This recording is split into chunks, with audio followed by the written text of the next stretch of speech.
The night they cast her out, not a single torch was lowered in her honor.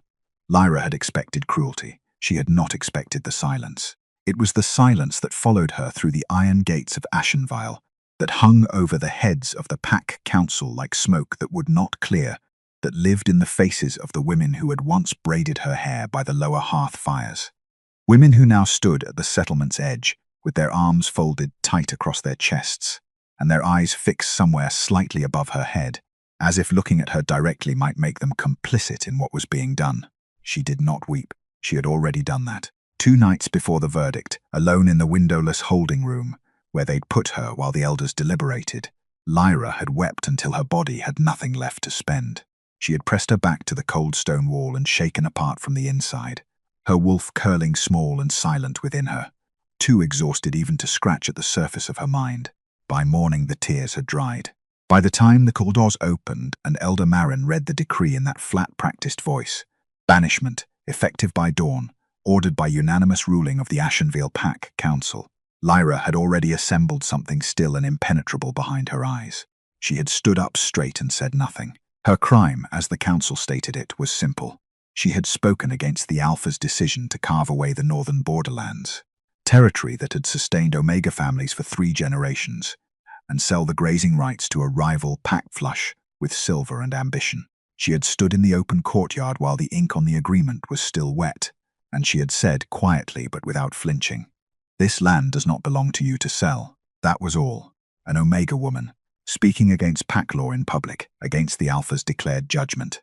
The council had deliberated for 2 days, not because the case was difficult, but because the proper wording of her humiliation needed to be thorough.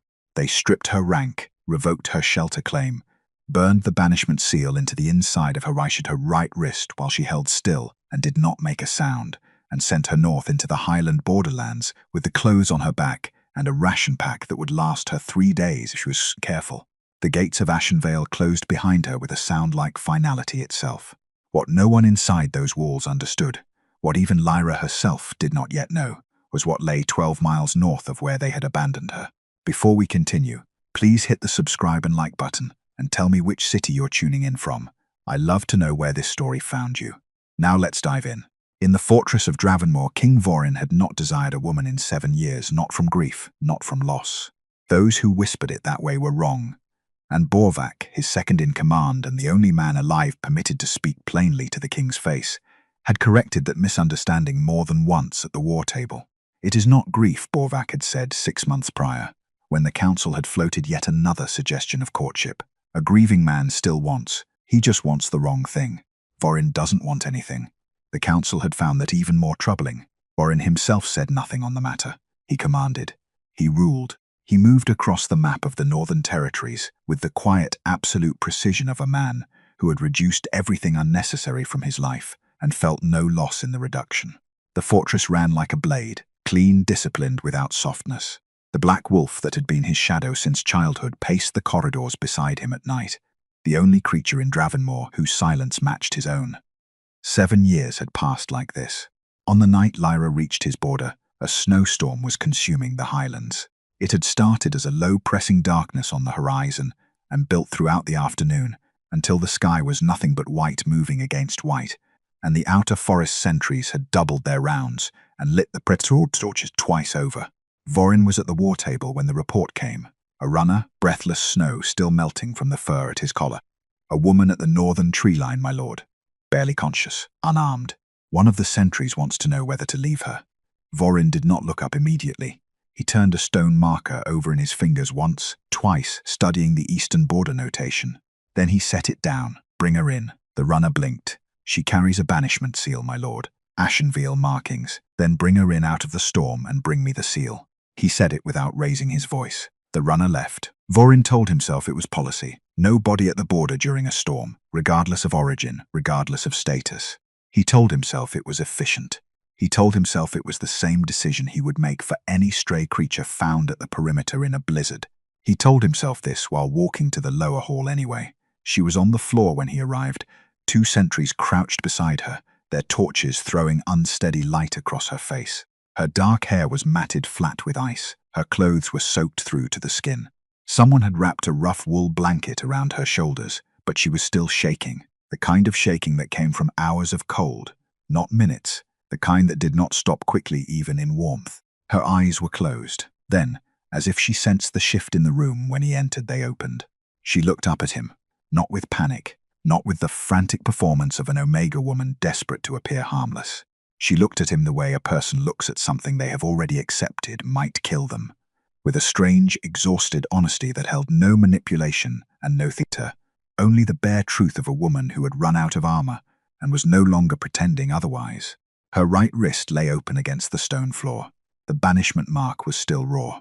Behind Vorin, the black wolf made a sound low in its chest, not a growl of warning, but something older than warning, something that had not come out of it in years. Vorin looked at the mark.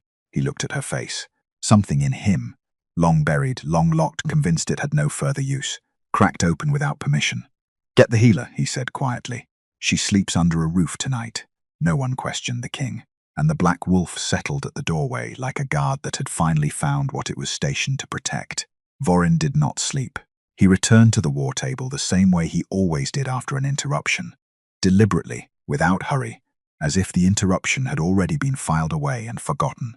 He picked up the stone marker he had set down. He studied the Eastern notations. He moved 2 border flags 2 inches west and noted the correction in the log. He did all of this with complete precision and very little awareness of what his hands were doing.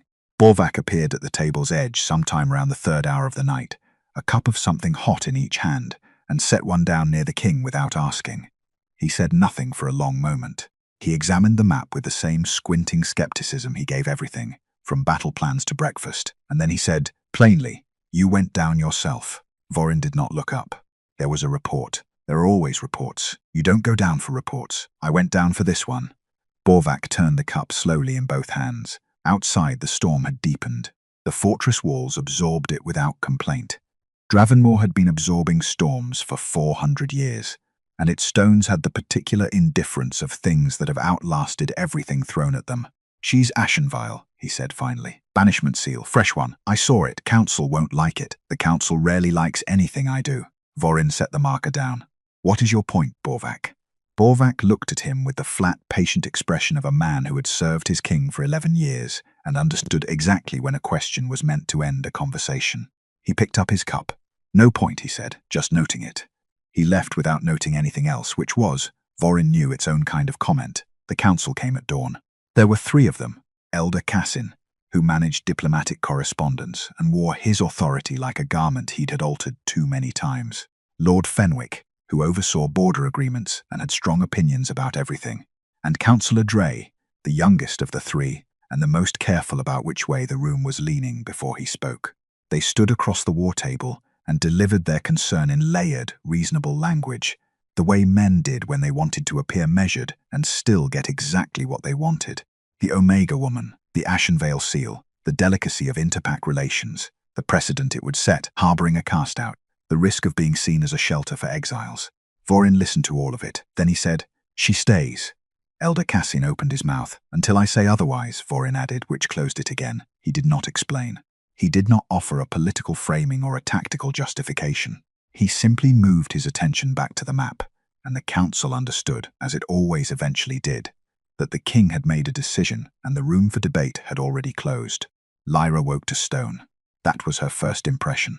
The ceiling above her was grey and ancient, cut from the same dark rock as the walls, fitted with the kind of careful precision that spoke of builders, who had expected the structure to last longer than they did.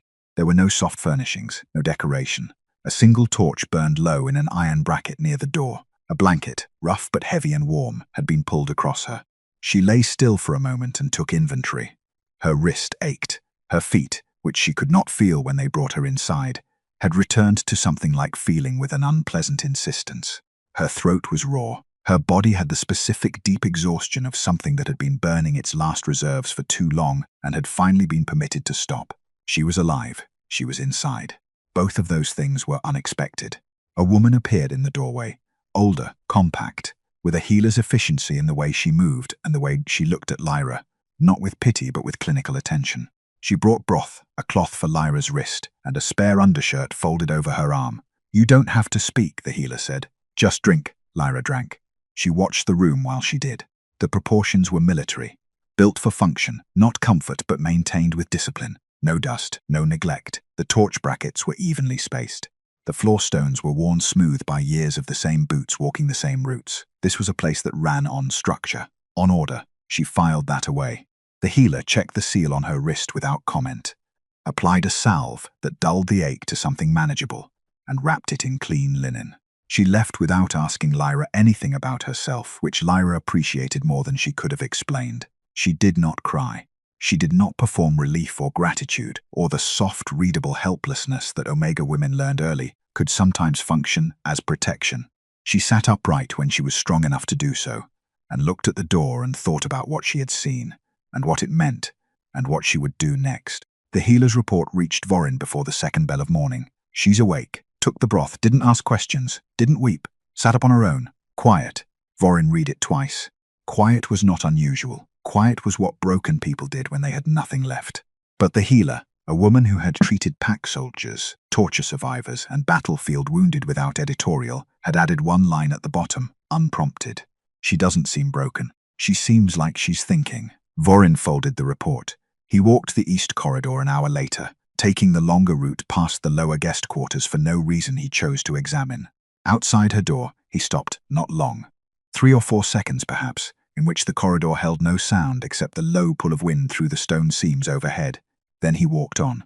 Inside the room, Lyra opened her eyes in the dark. She had not heard him. There had been no footsteps, no door handle, no shadow beneath the frame. But something had shifted in the quality of the silence, a weight that had arrived and then deliberately withdrawn. And she had learned, long before Ashenvale had taught her anything else, that the things people did not say were usually more important than the things they did. She stared at the ceiling. The fortress breathed around her, ancient and cold and certain of itself. She thought, this place is not kind, but it is not cruel. And for now, in the arithmetic of her survival, that was enough. Nobody told Lyra she could move through the fortress. Nobody told her she couldn't either. On the third morning, she simply rose before the healer arrived, dressed in the spare clothes that had been left folded near the door, and walked into the corridor with the quiet, unhurried manner of someone who belonged wherever they happened to be standing. A sentry at the end of the hall looked at her. She looked back. He said nothing. She turned toward the sound of activity and followed it. That was how she found the healing chambers. They occupied a long, low-ceilinged room on the fortress's eastern side, lit by narrow windows that let in more cold than light, and lined with shelves that told the story of their management without a word needing to be spoken. Supplies stacked without system, dried herbs stored beside damp ones, contaminating both, wound dressings bundled with the used linens instead of the clean, a row of clay jars with contents that had been labeled years ago and not re-examined since. Lyra stood in the doorway for a moment, reading the room. Then she walked in and began reorganizing the shelves. She was halfway through the third row when the fortress healer, the same compact, efficient woman from the first night, appeared behind her. There was a pause. Lyra did not stop working. She held up 2 of the clay jars side by side. This one's gone sour, she said. Smells like the seal cracked over winter. And these herbs, the ones on the left, they've been sitting against the stone wall. They've absorbed the moisture. They won't hold their potency. The healer looked at the jars, then at Lyra. You know healing work. I know archive work, Lyra said, which is mostly knowing where things are, what condition they're in, and what happens when the wrong 2 things are stored together. She set the jars down carefully. I can help if it's useful, or I can go back to the room. The healer studied her for another moment with the same clinical attention she gave wounds. Then she handed Lyra a supply ledger and went back to her work without further comment. It was the closest thing to welcome Lyra had received in years. By the end of the first week, the sentinels had noticed. Not because Lyra sought their attention, she didn't, but because a man who came in from a border patrol with a gash along his forearm was treated faster than usual, with cleaner dressings and a poultice that actually drew the cold inflammation out instead of simply covering it. He mentioned it to 2 others. One of those 2 came back the next day with an older wound that had been closing badly. Lyra redressed it without ceremony and told him to stop using the standard pack salve on it, that the compound was too astringent for that stage of healing and was sealing damage inside instead of out. He stared at her. I'm not a healer, she said before he could ask. I just read. Vorin heard the reports. He did not ask for them. They arrived the way all fortress intelligence arrived, filtered through Borvac, who delivered information the same way he delivered everything, without decoration and without obvious editorial, though the selection of what he chose to relay was editorial in itself. The Omega woman reorganized the supply stores. Healer says it's improved efficiency. 3 sentinels have gone to the healing chambers this week who didn't go the week before. Vorin listened without expression. Is there a problem? No problem, Borvac said, just noting it. He had taken to watching her from the upper corridor. Not with intention. The upper corridor simply ran above the eastern courtyard, and the eastern courtyard was where Lyra sometimes stood in the late afternoon, when the light came in flat and grey over the fortress walls, not appearing to enjoy it, exactly, but standing in it, with a kind of deliberate stillness, as if she was reminding herself that the cold she was standing in was a cold she had chosen and not one that had been forced on her. She never looked up. She never performed her presence for anyone passing above. That was the thing he kept returning to. He came around the corner of the lower east corridor on the 6th evening and found her there, stopped at one of the wall brackets, adjusting a torch that had been set at an angle that sent smoke back into the stone instead of up through the vent channel. A small thing. The kind of thing that accumulated quietly into larger problems. She heard him. Her hands stilled on the bracket. He stopped. The corridor was narrow enough that the silence between them had a shape to it. She turned just enough to confirm what she had already known from the change in the air, who was standing there, and how close. And then she was still. He looked at her hands on the bracket, at the adjustment she had made. Something moved across his face that was not quite a question, and not quite recognition, but somewhere between the two. He opened his mouth. She waited. Then both of them, in the same breath, stepped back from whatever the moment had been reaching toward, and Lyra turned back to the bracket, and Vorin walked on, and the torch burned steadily behind him all the way down the corridor, drawing smoke cleanly up through the vent exactly as it was meant to. Word traveled the way it always did inside her fortress, not through announcements, but through the slow accumulation of whispers that eventually became common knowledge, without anyone being able to name the moment it crossed over. By the 10th day, everyone in Stravenmore knew there was a banished Omega in the healing chambers. By the 12th, they knew she was Ashenville. By the 14th, Eldercass had drafted a formal memo and placed it on the war table with the particular precision of a man who wanted it to be the first thing the king saw in the morning. Vorin read it standing up without sitting down, which meant he had made his decision before reaching the 2nd paragraph. The council convened anyway. Cassin led, because Cassin always led when the subject involved liability. The language was careful and abundant. Interpack sensitivity, the optics of shelter, the fragility of Dravenmore's current northern agreements, the dangerous signal sent to other packs when a king chose to house another pack's discarded.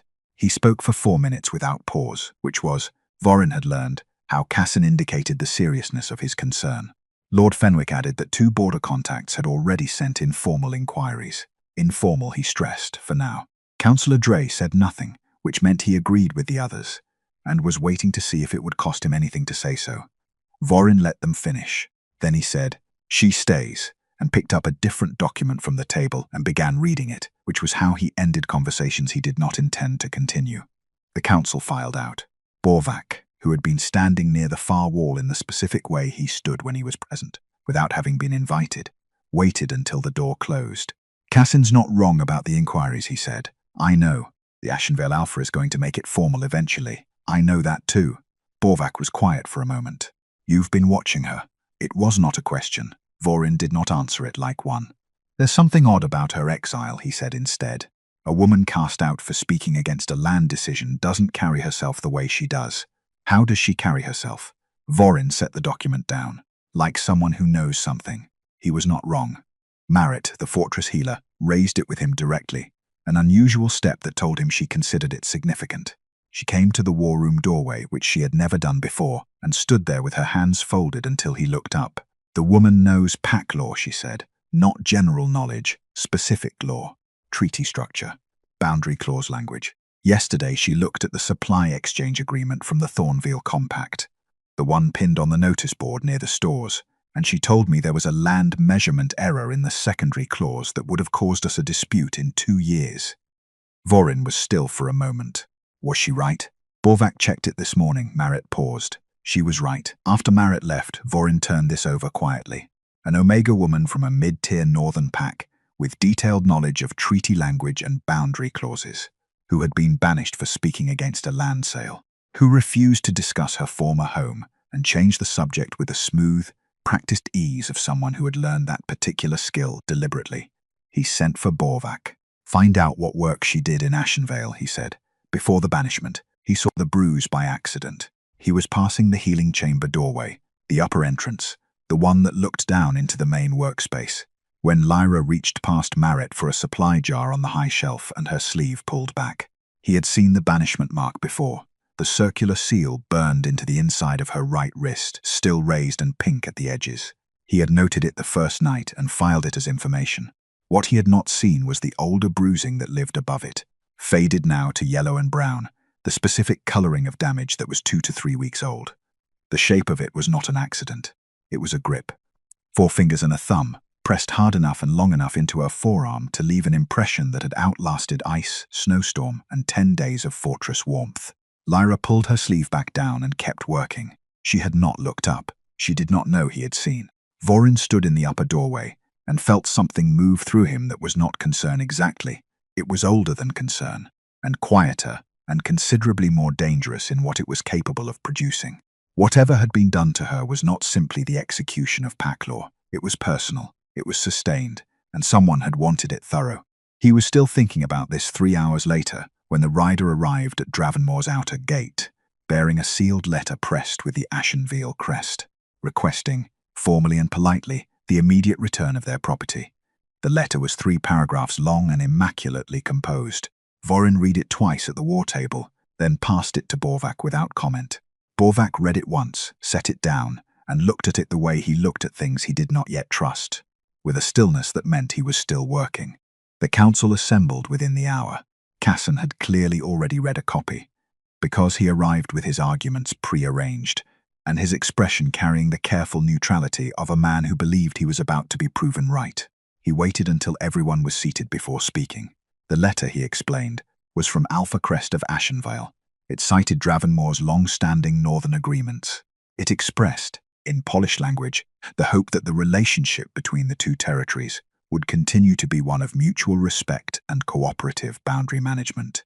It noted with regret that a member of the Ashenvale pack, a woman under active banishment proceedings, appeared to have taken shelter within Dravenmoor's walls without the knowledge or consent of her rightful pack authority. It requested her return at the earliest convenience. At the earliest convenience, Fenwick cleared his throat. The phrasing is careful, but the implication isn't. If we refuse, we're not just housing an exile. We're actively obstructing a pack disciplinary matter. That's grounds for a formal border grievance. It's grounds for whatever Crest decides to make it, Cassin corrected. And given the current state of the Northern Compact negotiations, the timing is not incidental. Dre, who had apparently decided which way the room was leaning, nodded once. Vorin had not looked up from the letter. He read it a 3rd time slowly, as if something in the language was worth examining at a different angle. Borvac spoke before he could. The letter doesn't mention what she did. The room paused. Packs requesting the return of a disciplinary exile always cite the violation, Borvac continued, in the flat investigative tone he used when he was thinking aloud and didn't care who heard it. It's standard language. It establishes jurisdiction. It says, "This is our matter, here is why. Return her so we may conclude it." He tapped the edge of the letter. This letter doesn't cite the violation. It just says banishment proceedings. Proceedings, not conclusion. Casson frowned. The violation is on record with Ashenvale's council. There's no obligation to. There's also no reason not to if the violation is what they say it is. Borvac looked at Vorin. Someone wrote this letter very carefully. Vorin set it down. "She stays," he said. "Send a reply acknowledging receipt, nothing else." Casson opened his mouth. "Nothing else," Vorin repeated.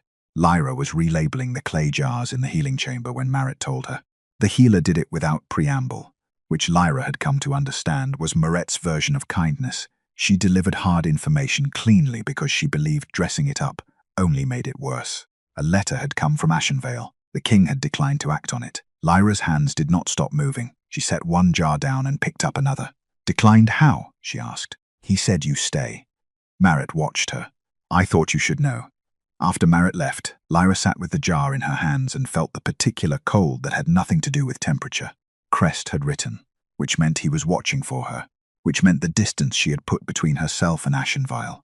12 miles of highland snow and one impossible act of being found alive was not distance at all. It was a pause. She knew what that letter meant. Not the surface of it, but the structure beneath it. She had spent 3 years reading Ashenvale's correspondence archives, organizing and cross-referencing treaty documents, learning the difference between language that was saying something and language that was hiding something. That letter was not about her rank. It was not about pack discipline. It was about what she remembered.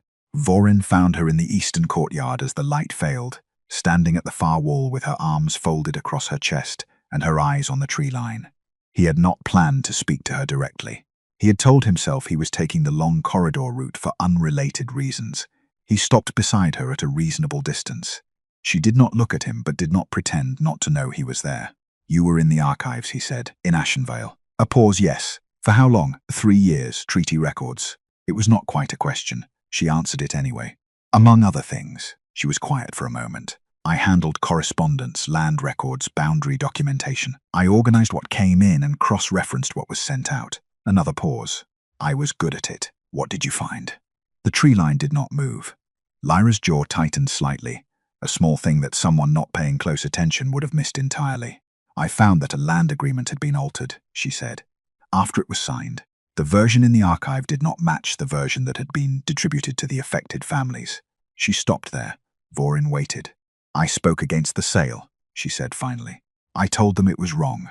What I didn't say, not publicly, was that I had seen the original. The courtyard held its silence."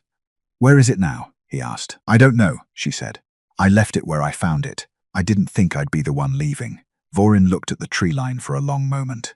Then he walked back inside, went directly to Borvak's quarters, and told him to begin pulling everything they could find on Ashenvale's borderland transfers from the last 5 years, quietly, through back channels, without announcement. Something in that letter was buried, and buried things, in Vorin's experience, were always buried for a reason. Borvak's report arrived on a Tuesday, written in his usual compressed shorthand.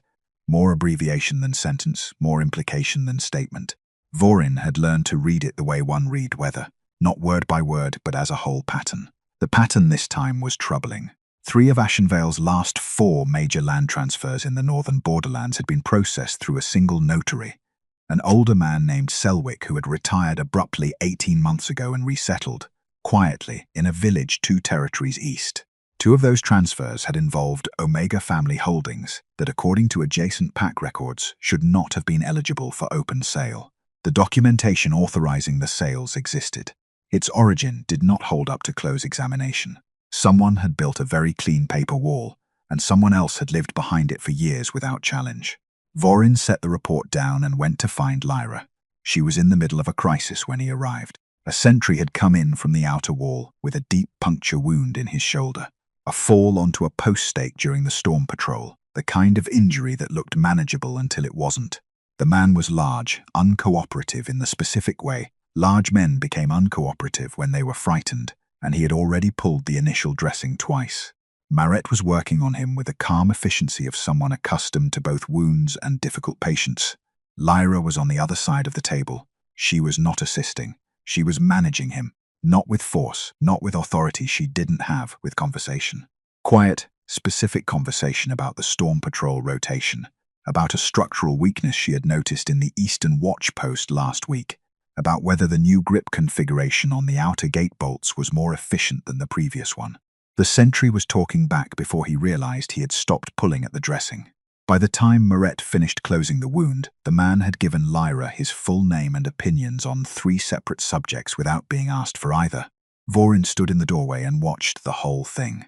When the sentry was bandaged and redirected, and Maret had moved to the supply shelf, Lyra looked up and found the king in the doorway with the composed lack of surprise she brought to most things. "You needed something," she said. "It was not a question." "Walk with me," he said. They took the upper corridor, which was long and rarely occupied at this hour. Vorin told her what Borvak had found. Not all of it, but the structure of it, the notary, the transfers, the documentation that existed without a credible origin. Lyra listened without interrupting. When he finished, she was quiet for the length of several steps. "Selwick processed correspondence for the Alpha's inner council," she said. "He had access to the treaty archive. I crossed paths with him twice in 3 years, and both times he was in a section of the records he had no administrative reason to be in. She paused. I noted it. I didn't know what I was noting. You would know now. I would know now, she agreed. Vorin looked at her. Your mother was connected to those borderlands. The corridor held the question carefully. Lyra did not flinch from it, but something in her face changed. Not breaking, just shifting, the way ice shifted when something beneath it moved. She held a small grazing parcel in the northern reach, she said, inherited from her own mother. It was not large or valuable, except that it sat between two plots that were. She stopped walking for a moment, then continued. She died when I was 15. The parcel was absorbed into general packland. I was told it was standard bereavement protocol for Omega estates without a male inheritor. And now? Now I think someone wanted that land specifically, and my mother's parcel was in the way. And bereavement protocol was a convenient mechanism. Her voice was level, controlled. But the control itself was the evidence of what it was containing. I think she may have known. I think she may have tried to protect something. And I think I spent 3 years working in that archive, without understanding that I was standing on top of the reason she died poor. Vorin said nothing for a long moment. They walked. I shut everything down 7 years ago, he said finally. It came out without preamble, which was not how he had intended to say it. But Lyra's honesty had a quality that made performance feel wasteful. After a betrayal during the border campaigns, I decided that wanting anything was a structural weakness. So I stopped. Lyra considered this. Did it work? Completely, he said. Until recently. She did not look at him. She did not offer sympathy or curiosity, or the careful flattery of a woman who understood she was being told something significant. She simply walked beside him in silence that felt inexplicably like the safest thing he had stood inside in years. He did not know what to do with that, so he said nothing further, and she respected the nothing, and they walked until the corridor ended. The man was waiting in the lower stores when Borvac found him just before midnight. Young, ashen-veil markings, but wearing civilian clothes, 3 sizes too large, and carrying himself with the compressed terror of someone who had made a decision they could not take back. He had a leather satchel pressed tight against his ribs. He asked for the king by name. He said he had documents. He said he had not been followed, but his eyes said he was not entirely certain. The informant's name was Pier, and he was 22 years old and had not slept in 4 days. Vorin could see it in the way the young man sat. Not the comfortable exhaustion of someone who had pushed through something difficult and arrived safely, but the rigid, humming alertness of a body that had forgotten how to lower its guard. He sat at the small table in the lower strategy room, with the satchel in his lap and his hands locked around it, and he looked at the king across from him with the expression of someone who had rehearsed this moment many times, and was now discovering that rehearsal had not adequately prepared him.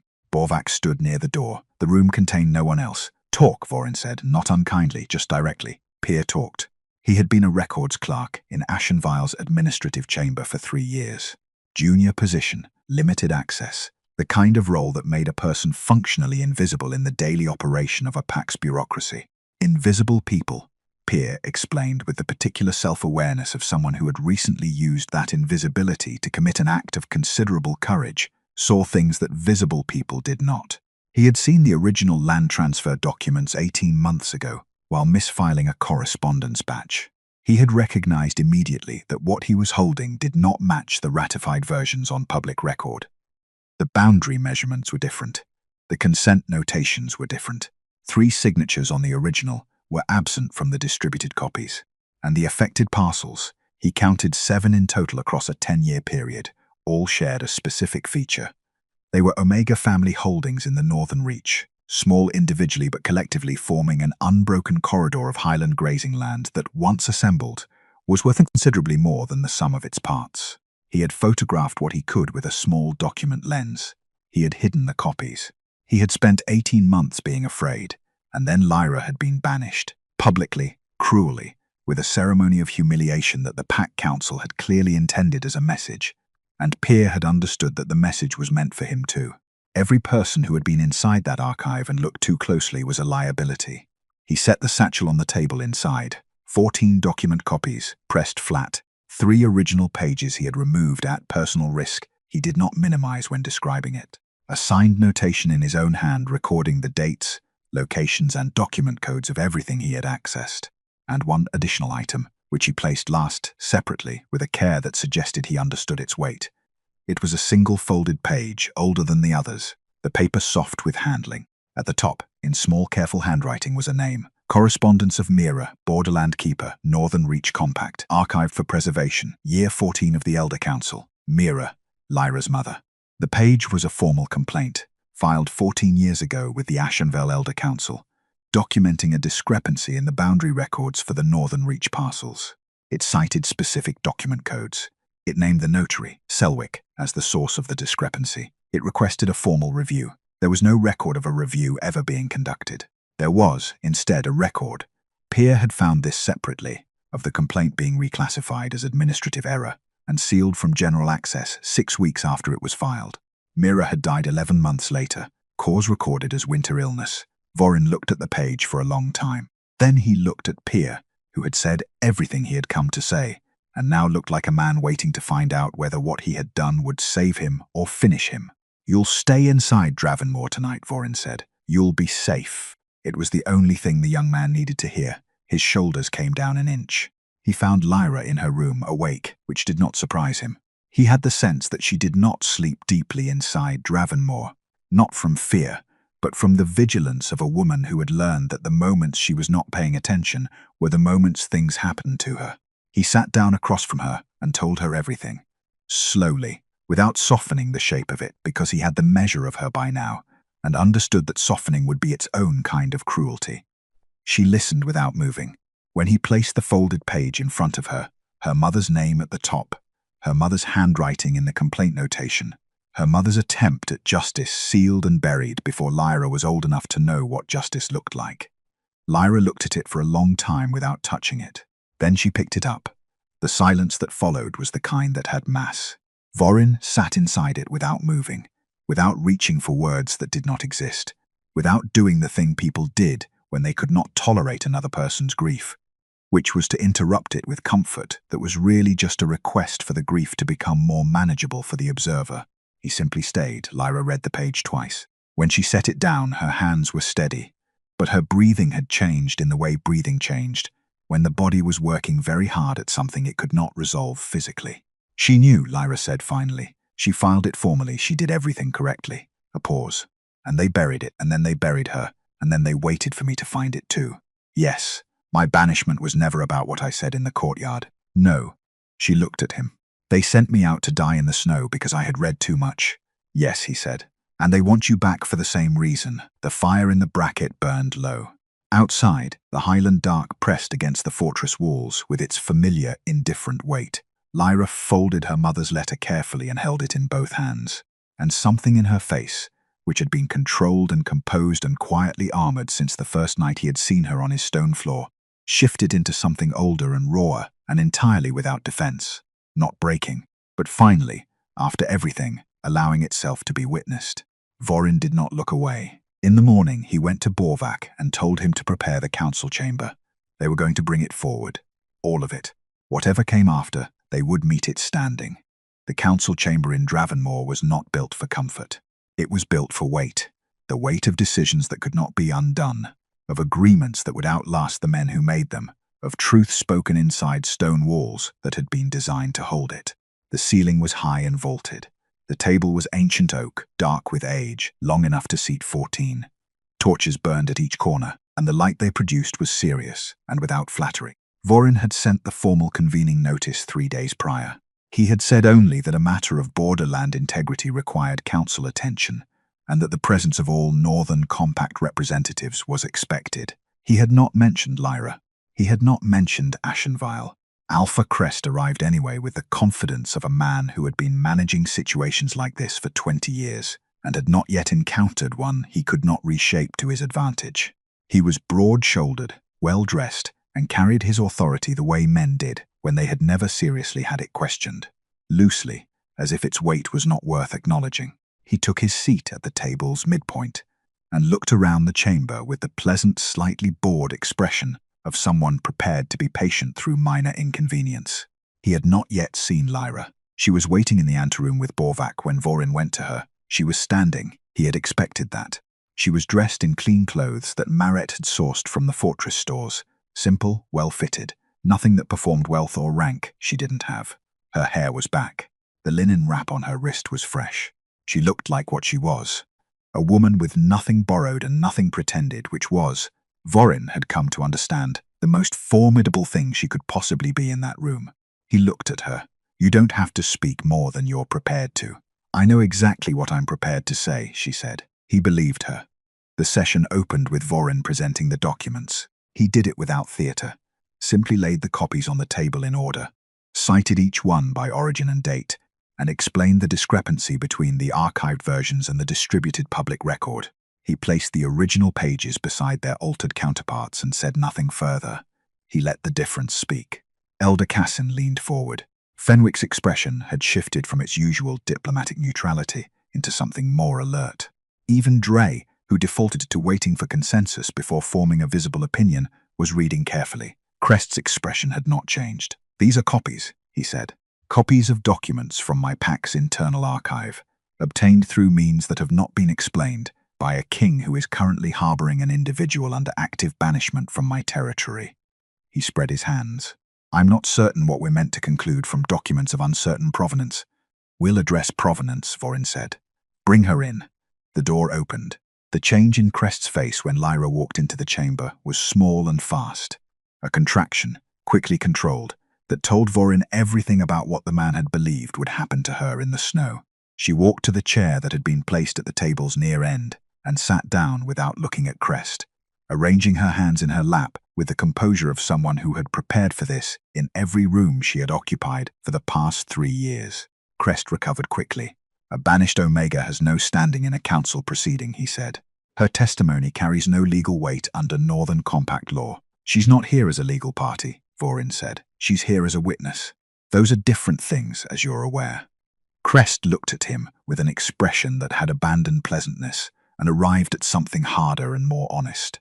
"This is irregular." "Speak," Vorin said to Lyra. She did. She began with the archive, her role, her access level, the organizational system she had maintained, the document cross-referencing that had been her primary responsibility. She described the day she found the discrepancy, the document codes, the filing location, the specific clause where the boundary measurements diverged. She named the parcels by their registered designations.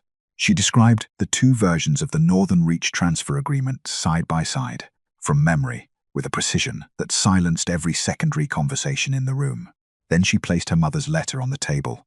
She explained who Mira had been, what she had filed, when, to whom, and what had happened to that filing afterward. She spoke about the land her mother had held, its position between the larger parcels, the timing of its absorption into pack holdings. She did not raise her voice. She did not editorialize.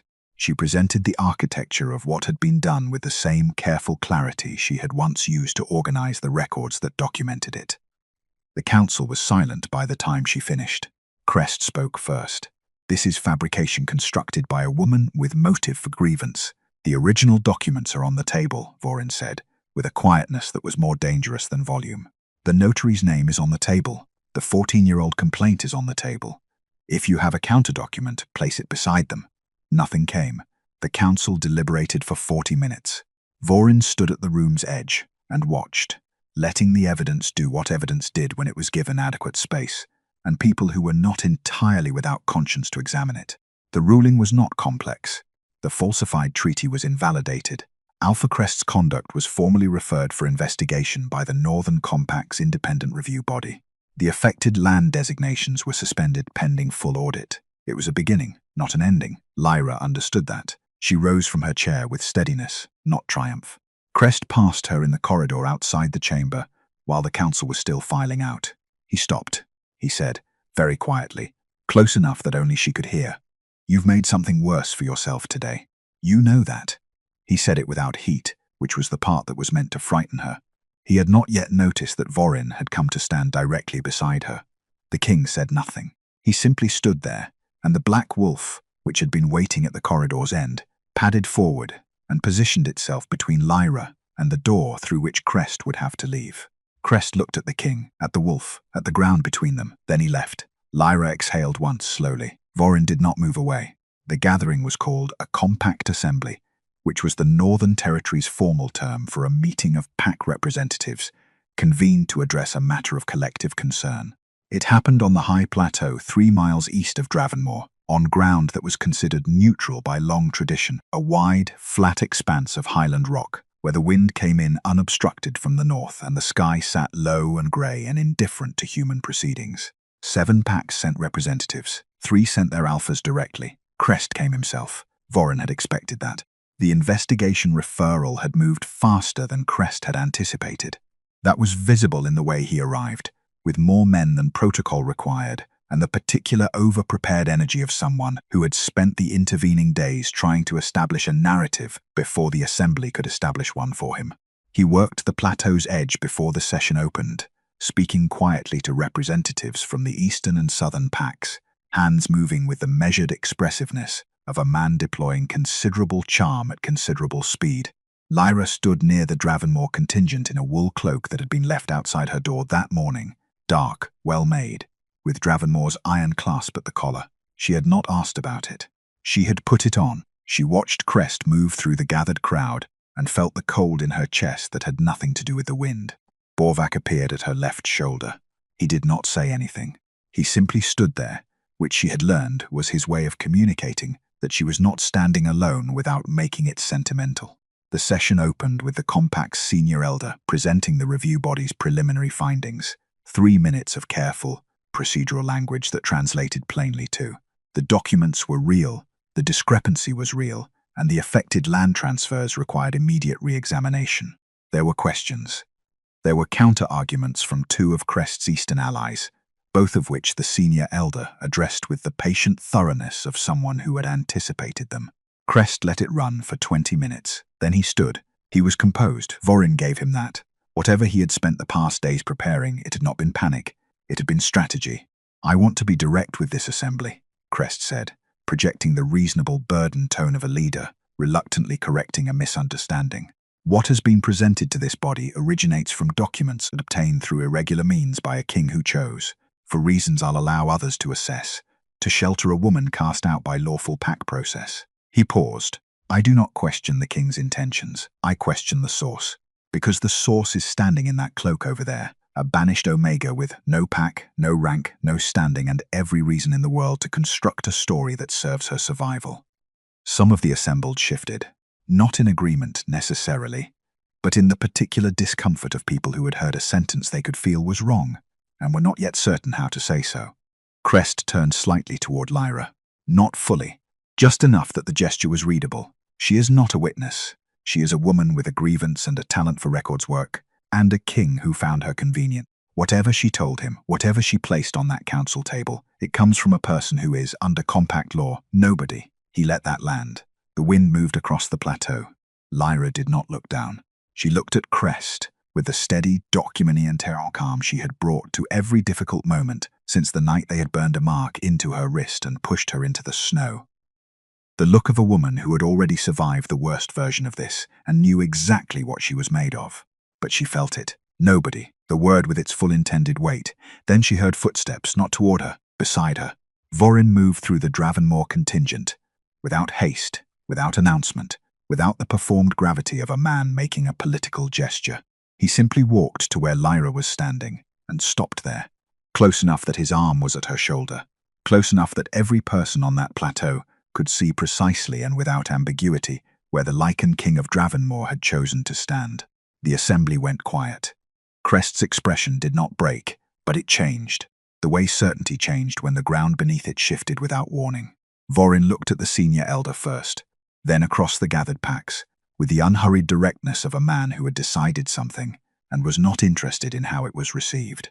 "Lyra of the Northern Reach," he said, and his voice carried across the plateau the way his voice always carried, not through volume but through the complete absence of anything uncertain behind it, "is under the permanent protection of Dravenmore, a beat, not temporary shelter, not political arrangement, not a matter under ongoing review." He did not raise his voice. He did not look at Crest. He looked at the assembly as a whole, and the distinction was its own statement. Permanent.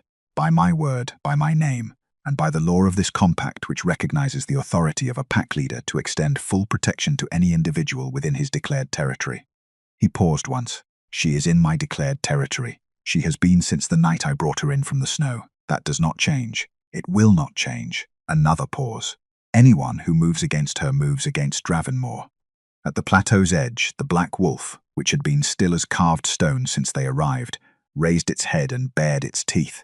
Not in frenzy, not in warning exactly, but in the way a thing that has been patient for a very long time makes clear that its patience has reached its natural end. The Eastern allies had stopped murmuring. The Southern representatives had stopped watching Crest for cues. Crest himself stood with Ian's mouth slightly open and a calculation running behind his eyes that was arriving visibly at an answer he did not like. The compact's balance of power did not shift with noise or ceremony. It shifted the way it always shifted. Quietly, irrevocably, in a single moment that everyone present would later identify as the one where everything changed. This was that moment. They walked back to Dravenmore as the light failed. The plateau emptied behind them. The council would deliberate further. There would be formal proceedings, land audits, months of careful legal work before anything was fully resolved. Vorin knew that. Lyra knew that. Neither of them spoke about it. They walked in the particular silence they had developed over the weeks since the night she and after had arrived on his stone floor. The silence of two people who had stopped needing words to fill the space between them. Because the space itself had become something they trusted. At the fortress gate, Lyra stopped. She looked out once at the highland dark. The same dark that had swallowed her when they pushed her out into it. The same cold that had been intended to finish her. She stood in it for a long moment, and it was just cold, just dark. Nothing with any claim on her. She turned and walked inside. Vorin fell into step beside her, and the black wolf came last, and the gate closed behind all three of them with the sound of something that had finally come home. She was no longer the girl left for the cold. She was the woman who had walked back out of it, and beside her walked the king who had looked at her once, across a stone floor in a snowstorm, and had not looked away since. He had wanted nothing for 7 years. Now he wanted only this, and in the long, quiet history of Dravenmore, that was enough. If you enjoyed the story, let me know in the comments. Your voice decides what I write next. Don't forget to subscribe if you want more moonlit love stories like this one.